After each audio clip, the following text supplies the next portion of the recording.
Chapter 22. "I hear you had a good night and a good morning," Asher said, with a knowing grin. "Keep your voice down, Asher.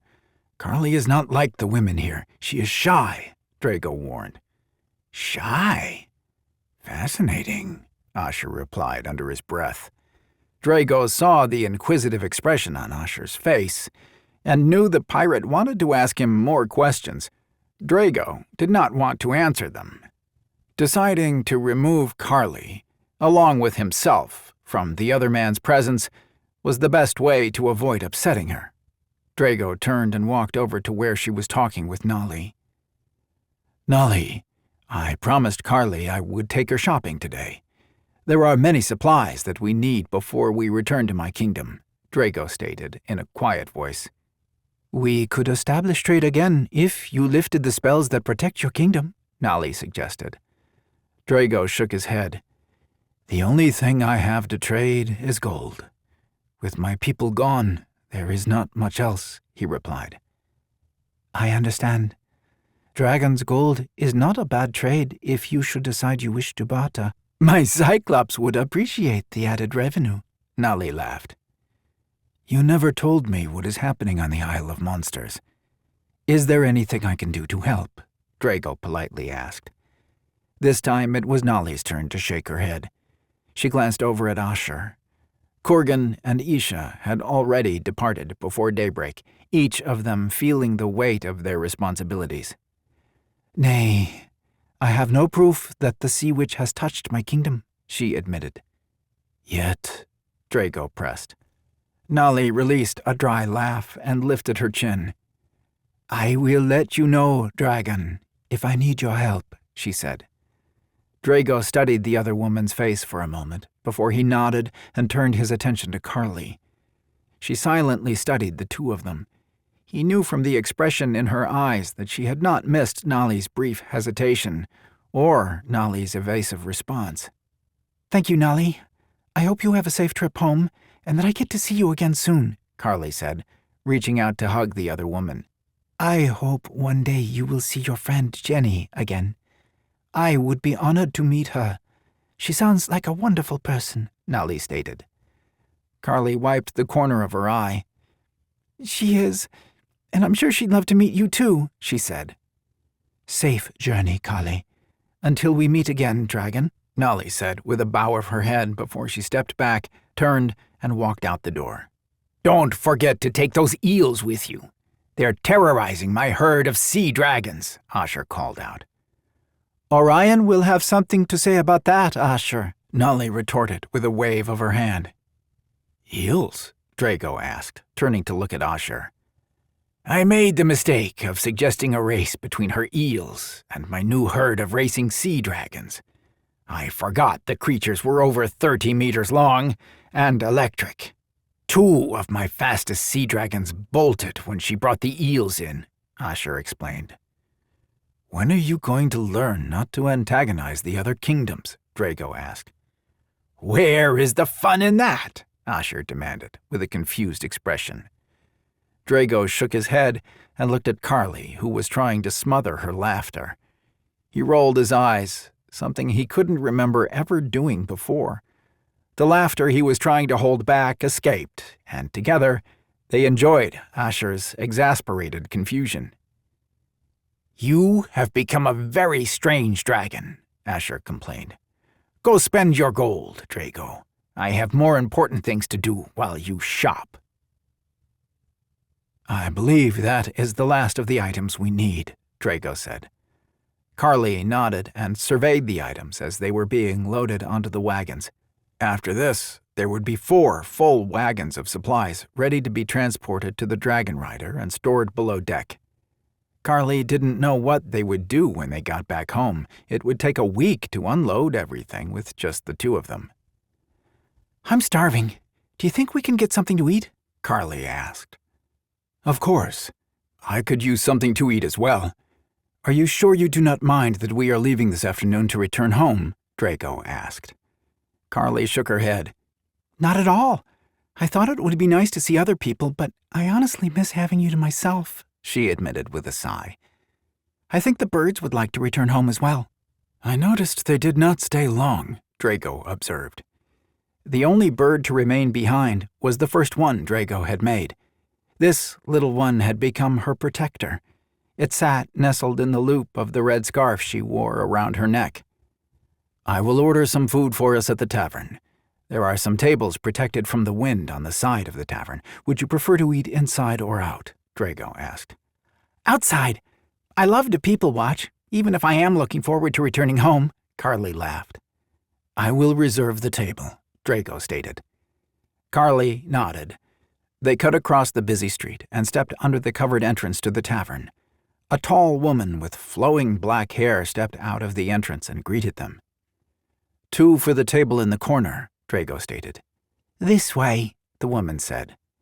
Carly noticed the woman's respectful expression when she looked at Drago, but she regarded Carly with curiosity. She should be used to it. It seemed as if everyone knew who Drago was, but all of them had gazed at Carly like they had never seen a regular human before. "Drago!" Both of them turned when they heard a voice call out behind them.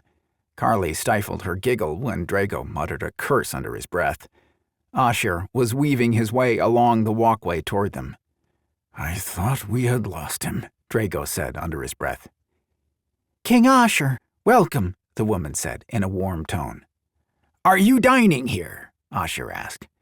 "Yes, and you are not," Drago started to say before his voice faded when Carly elbowed him in the ribs. "Hi, Asher. I thought you were busy," Carly said.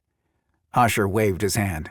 "A simple beheading, a few tortures, nothing that takes a full day, and it leaves me famished," he replied. "Really?" Carly asked, aghast at the thought of anyone being beheaded or tortured. "Sure," Drago growled. Asher shook his head and chuckled. "No, not really. Beheading and torture are too bloody and tend to displease the fairest citizens of the kingdom. I spent the day in boring meetings trying to decide who to pillage and loot next." He paused, looked around, and leaned forward and told them in a hushed voice, "Now that Drago has awakened, my captains believe it is time to visit the Isle of the Dragon again.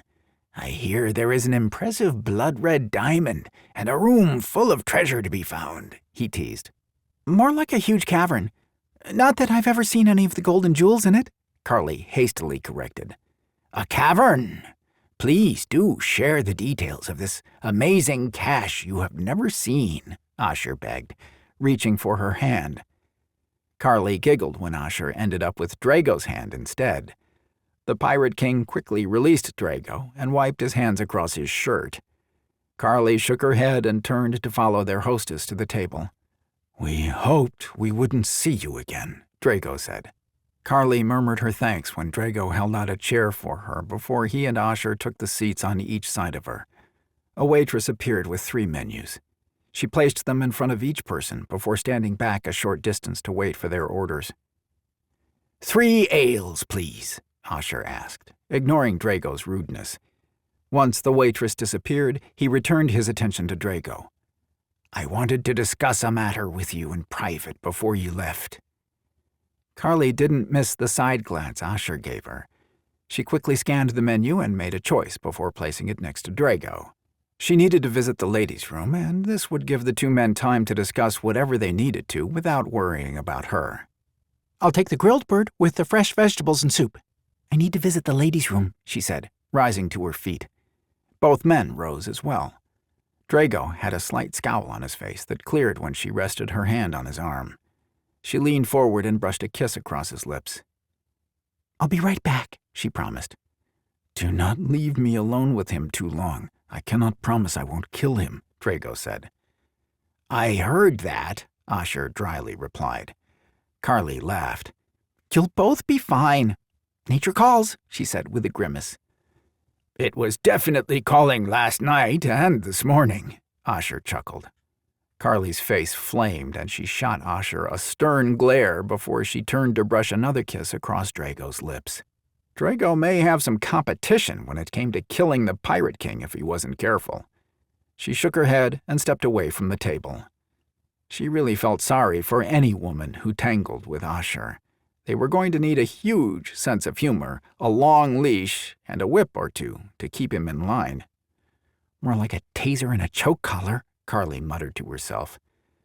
Carly stepped into the tavern and politely asked where the ladies' room was located. After several attempts, she finally found it down a long, narrow corridor. She quickly used the facilities and refreshed herself before weaving her way back through the growing crowd.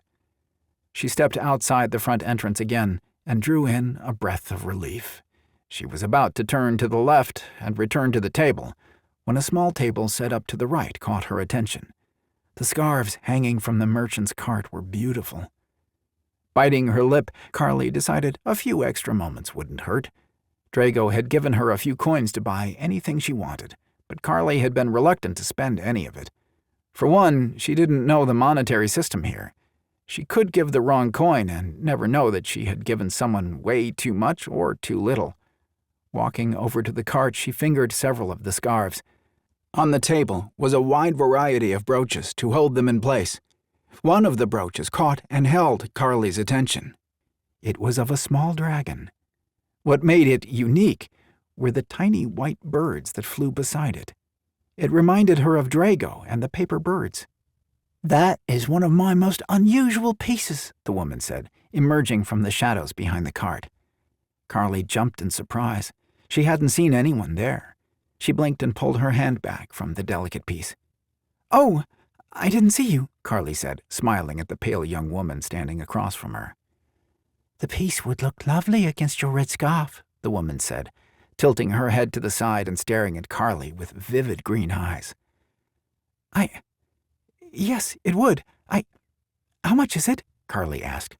"A small silver coin, or your magical paper bird, if you wish to barter," the woman replied. Carly instinctively reached for Little Knight. The tiny bird chirped and tried to burrow deeper into her scarf. Carly noticed that the other woman looked as if she were ill. Her eyes had dark circles under them, and she appeared shrunken. The woman wore a long black cape with the hood up to protect her from the chill of the breeze coming in off the harbor. Her black hair hung limply over her right shoulder. "I'll pay the coin. The bird is not for sale," Carly said, reaching into the front pocket of her trousers for the small bag of coins Drago had given her. "You said a small one?" "Yes," the woman replied, picking up the brooch. "I will wrap this for you, unless you wish to wear it now." No, you can wrap it up. I'll take it with me," Carly replied, holding out the coin to the woman. Their fingers touched for a brief second in the exchange. Carly's gaze jumped to the woman's face, and she froze. The woman's fingers were like ice. Deep within the green eyes, Carly thought she saw a swirl of black, but the woman blinked and the vision vanished. "The dragon's heart," the woman whispered. "I beg your pardon?" Carly replied with a frown. "You have captured the dragon's heart. You have started a chain that cannot be broken," the woman continued, in a barely audible voice. "How did you— Who are you?" Carly asked. The woman smiled. Carly could see the warmth and joy in the movement, as if the woman was unused to feeling either. The woman shook her head and pulled the hood closer around her head when a stiff breeze swirled around them. "I hope you enjoy your gift, my lady," the woman said. "Yes, thank you," Carly responded, tucking the small bag with the brooch in it into her pocket. "Have a nice day." "I will, my lady," the woman replied. Carly turned when, out of the corner of her eye, she saw the waitress walking toward the table with a tray full of food. She hurried back to the table. Murmuring her apologies when both men stood, she sat down and the waitress began serving them. "I was afraid you lost your way," Drago teased, leaning closer to her. "I was just freshening up a bit," Carly replied. "Carly, can you please tell me more of this wondrous cavern that you did not see?" Asher asked as they began to eat.